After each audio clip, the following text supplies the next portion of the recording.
Mask नहीं पहना है। हाँ वो मैडम, मुझे सांस लेने में तकलीफ होती है ना, वो इसलिए। कुछ नहीं, जुर्माना भरना पड़ेगा। मेरे पास पैसे नहीं है। प्राइम मिनिस्टर हो गया, पॉलिटिशियन हो गए, कोई मास्क नहीं पहनता। ऐसा कोई साइंटिफिक प्रूफ नहीं है कि मास्क की वजह से वायरस रुकता है।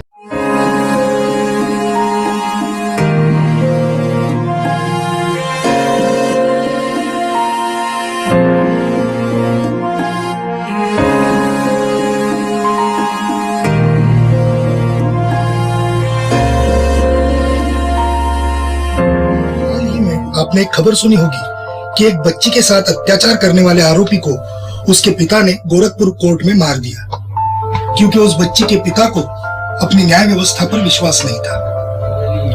बहुत सारे लोगों को ऐसे आशंकाएं हैं कि न्याय देर से मिलता है और सामान्य व्यक्ति को न्याय मिलता ही नहीं। बहुत हद तक ये बात ठीक भी लगती है, लेकिन इसका मतलब ये नहीं कि हमारी न्याय व्यवस्था गलत है। हमारी न्याय व्यवस्था पीड़ितों को न्याय दिलवाने के लिए और दोषियों के विरुद्ध कार्रवाई करने के लिए पूर्णतः सक्षम है। लेकिन कई सरकारी अधिकारी, सरकारी वकील और न्यायाधीश, जिन्हें खुद को कई मामलों में लॉ पता नहीं है या फिर कई मामलों में लॉ का ठीक से इस्तेमाल नहीं करते हैं, इस वजह से ये दिक्कत आती है। हम लोगों ने सामान्य व्यक्ति का न्याय व्यवस्था पर विश्वास कायम रहे और वे कानून हाथ में लेने के बजाय न्याय व्यवस्था को सुदृढ़ बनाकर दोषियों को सजा दिलवाए, इस उद्देश्य से एक नई शॉर्ट फिल्म की सीरीज शुरू की है। इस माध्यम से हम आपको ये बताएंगे कि अगर कोई न्यायाधीश जानकार और ईमानदार हो तो वो किस तरह से लोगों को तुरंत न्याय दिलाता है और दोषियों पर कार्रवाई करता है। इस बात को आप जितने ज्यादा लोगों तक पहुंचाएंगे उतनी ही जागरूकता बढ़ेगी और अत्याचारियों का अत्याचार भी कम होगा, उनका मनोबल टूटेगा और इससे हमारे देश में लॉ एंड ऑर्डर की परिस्थिति बेहतर बनेगी। आप सभी लोगों से यह विनती है कि इस सीरीज को जरूर देखिए और ज्यादा से ज्यादा लोगों तक इस संदेश को पहुंचाइए। याद रखिए, अगर सचिन वाजे और परमवीर सिंह जैसे भ्रष्ट और गुंडे पुलिस अधिकारी हैं, तो वहीं पर आपकी रक्षा के लिए जान देने वाले पुलिस अधिकारी भी हैं। अगर शमित मुखर्जी, CS कर्णन, निर्मल यादव, रोहिंटन नरीमन और दीपक गुप्ता जैसे भ्रष्ट और नाकाबिल जजेस हैं, तो वहीं पर कृष्णा अय्यर जैसे विद्वान और कर्तव्यनिष्ठ जजेस भी हैं। व्यवस्था को दोष देने के बजाय उसे सबके लिए उपयुक्त बनाने में मदद करें। धन्यवाद।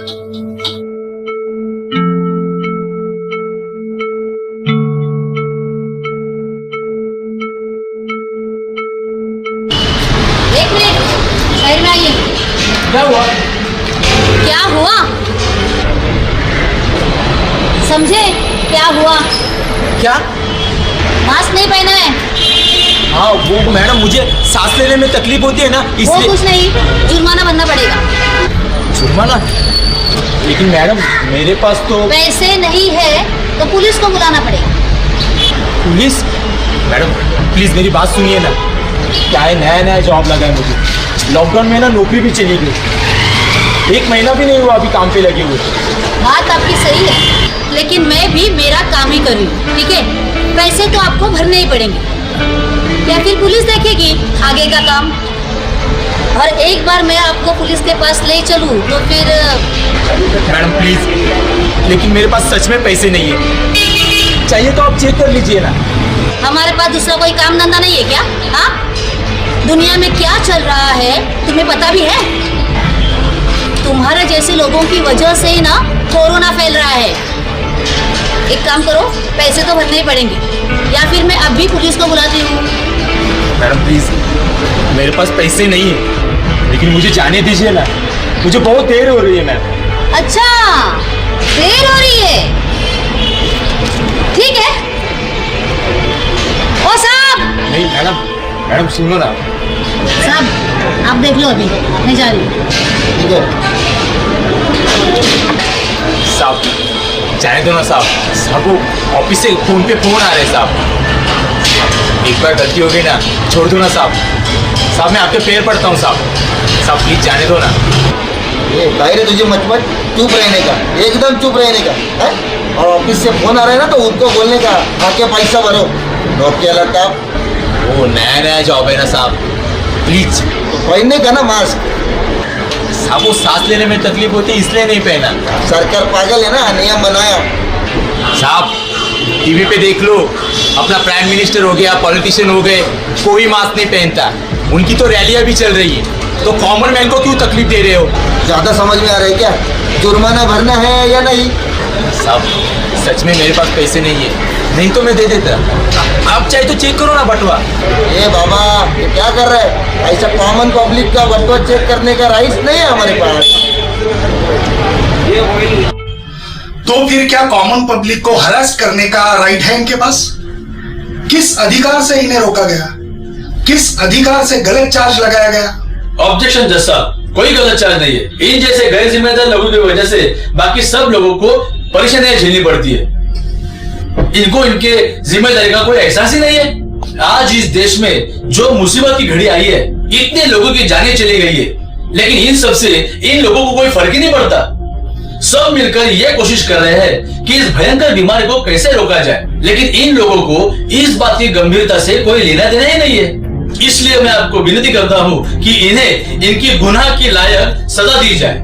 कौन सा गुनाह मिलॉर्ड? सरकारी वकील साहब ने इधर उधर की बातें कर ली, सभी झूठी बातें कही, उस पर मैं बाद में आऊंगा। लेकिन ये जिस गुनाह की बात कर रहे हैं वो तो कोर्ट को बताए। जाहिर सी बात है सर, इन्हें सेक्शन 269 के अंडर इन्फेक्शन फैलाने के जुर्म में गिरफ्तार किया गया है। सर, सुप्रीम कोर्ट के डीके बासु की गाइडलाइन के तहत किसी भी व्यक्ति को गिरफ्तार करते समय कारण बताने होते हैं, वो भी लिखित रूप में, और उस जगह के 2 व्यक्तियों के हस्ताक्षर लेने होते हैं। ऐसा कोई पंचनामा हुआ ही नहीं।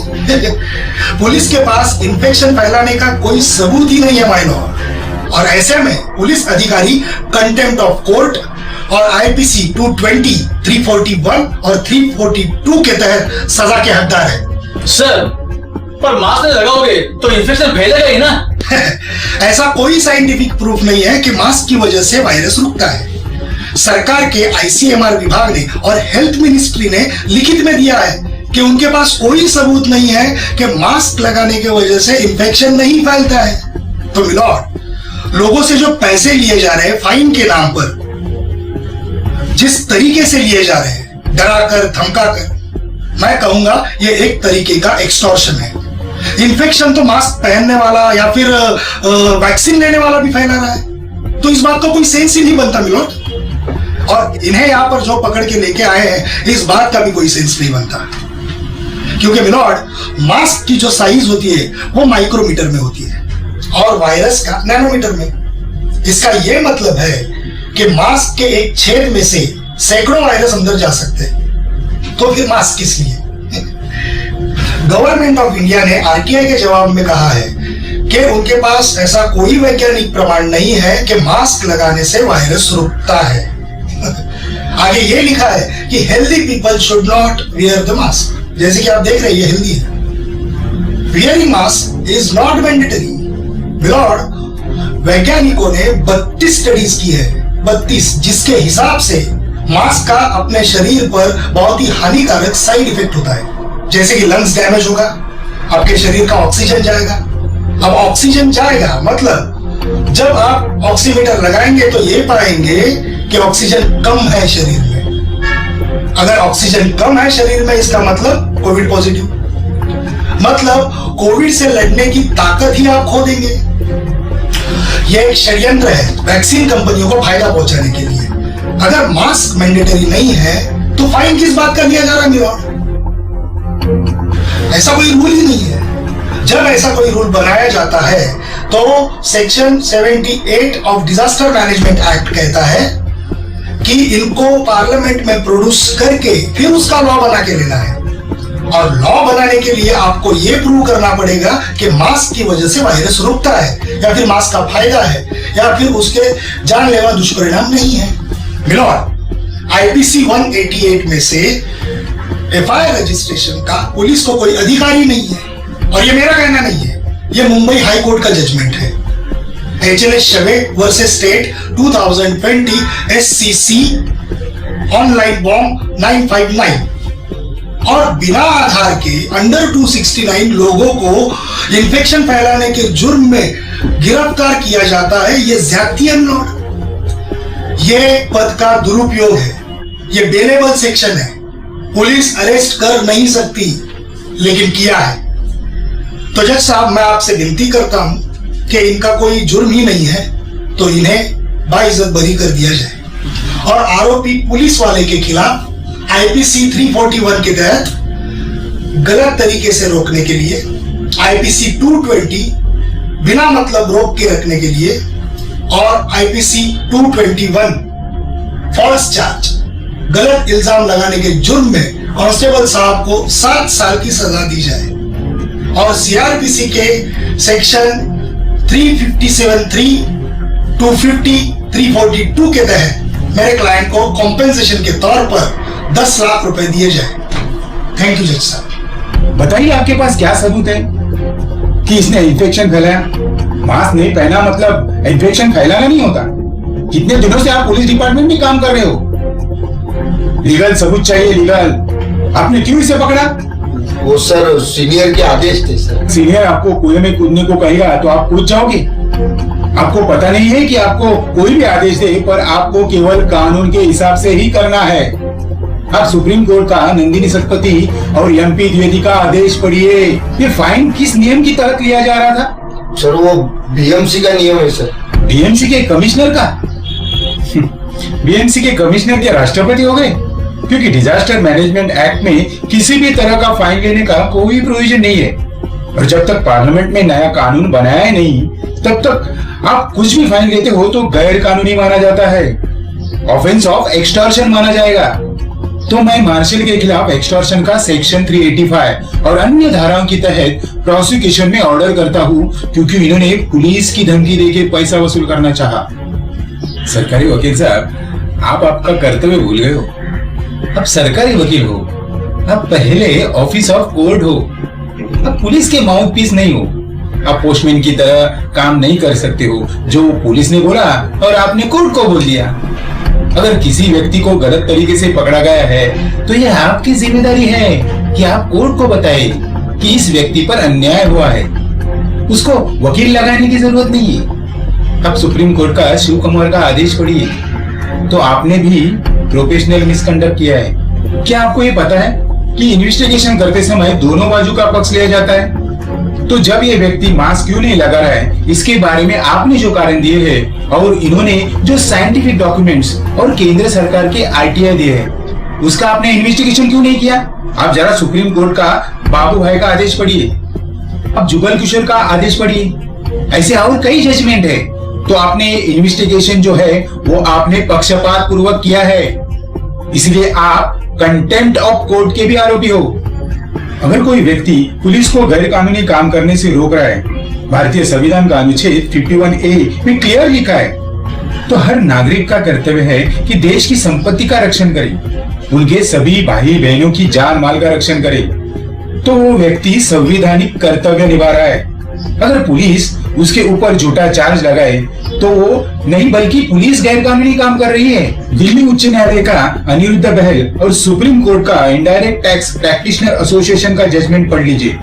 ऐसे सामाजिक कार्यकर्ताओं के खिलाफ अगर पुलिस केस करेगी तो पुलिस के ऊपर ही एक्शन होगा और आपको उन्हें कॉम्पेंसेशन ही देना पड़ेगा। सभी बातों को और सबूतों को ध्यान से समझने के बाद अदालत इस नतीजे पे पहुंची है कि मिस्टर नितिन को गलत तरीके से पकड़ा गया, उनके खिलाफ झूठा केस दर्ज किया गया जिसकी वजह से उन्हें आर्थिक, मानसिक, शारीरिक पीड़ा हुई है।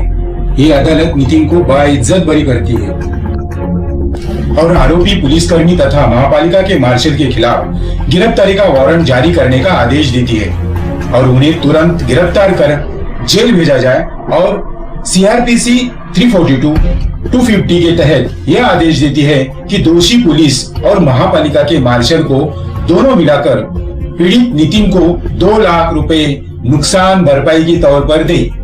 सरकारी वकील इनको भी इस मामले में सेक्शन 120B, 34, 52 आईपीसी के तहत आरोपी बनाया जाए और बार काउंसिल को ये निर्देश दिया जाता है कि वो इनकी सनद रद्द की कानूनी कार्रवाई शुरू करे। आरोपी पुलिस अधिकारियों ने इस मामले में इन्वेस्टिगेशन करते समय पक्षपातपूर्ण एक तरफा इन्वेस्टिगेशन किया है और ये सर्वोच्च न्यायालय और उच्च न्यायालय का अवमान है। इसलिए माननीय उच्च न्यायालय को कंटेम्प्ट ऑफ कोर्ट एक्ट के तहत इनके खिलाफ कार्रवाई करने के लिए अपना रेफरेंस फॉरवर्ड करती है।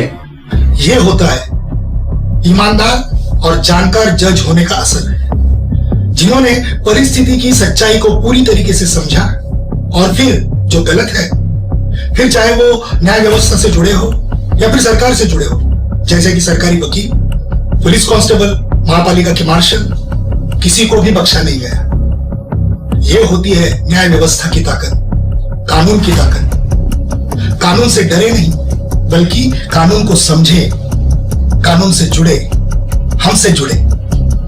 आपकी जो भावनाएं हो, आपका जो कहना हो, वो आप कमेंट बॉक्स में जरूर दर्ज कीजिए।